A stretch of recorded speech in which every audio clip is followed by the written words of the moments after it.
आजच्या या सगळ्या परिस्थितीवरती जी महाराष्ट्राचा जो चिखल झालेला आहे,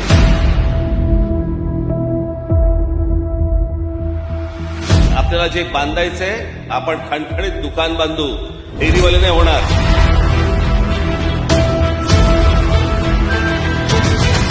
आज असंख्य पक्षांना हा प्रश्न पडलेला आहे.